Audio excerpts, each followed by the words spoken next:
అంశాల జోలికి పోలేదు. కులము మతము వీటి పేరు మీద డైవర్షన్ రాజకీయాలు చేయలేదు. బూతులు అస్సలు మాట్లాడలేదు. ఆఖరికి ప్రభుత్వంలో ఉన్నవాళ్ళు ఫ్రస్ట్రేట్ అయిపోయి బూతులు మాట్లాడినా మేము మాత్రం బూతులు మాట్లాడలేదు. కేవలం ప్రజా సమస్యల గురించే మాట్లాడాం. చాలా హుందాగా ఈ ఎన్నికల్లో కొట్లాడినామని చెప్పి నేను అనుకుంటా ఉన్నాను. అట్లాగే జనాలకు అవసరమైన పాయింట్లు, ప్రజలకు అవసరమైన పాయింట్లను మాత్రమే చర్చకు పెట్టాం. కాంగ్రెస్ బీజేపీ ఎన్ని రకాలుగా మమ్మల్ని కవ్వించే ప్రయత్నం చేసినా సంయమనం కూడా పాటించాం.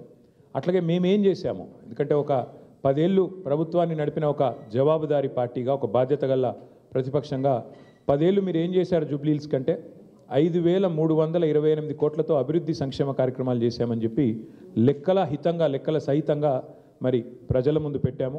చాలా పారదర్శకంగా పనిచేశామని చెప్పి ఎన్నికలు కూడా పోయినాం.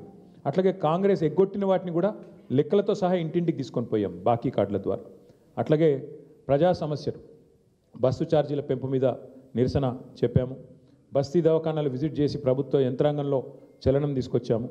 హైడ్రా విధ్వంసం మీద, ప్రభుత్వంలో ఉన్న పెద్దల ద్వంద్వ ప్రమాణాల మీద, డబుల్ స్టాండర్డ్స్ మీద కూడా ప్రభుత్వాన్ని ఎండగట్టగలిగాం. ఆటో అన్నల సమస్యలను కూడా ప్రభుత్వం దృష్టికి తీసుకురాగలిగినాం. వాళ్ళ తరపున కూడా గట్టిగా మాట్లాడినాం.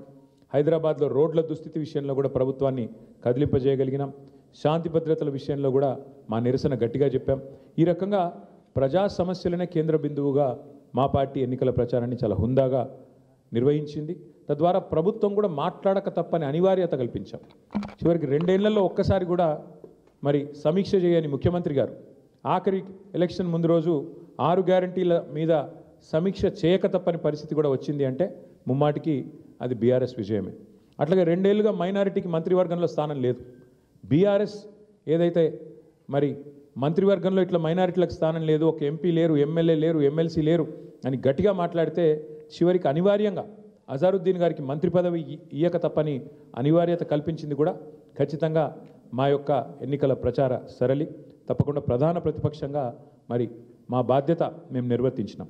సరే, సహజంగానే ఒకటి మాత్రం ఉంది, గెలుపు ఓటములు పెద్దలు కేసీఆర్ గారు ఎప్పుడు చెప్తుంటారు, గెలవాల్సింది పార్టీలు కాదు, గెలవాల్సింది ప్రజలు అని.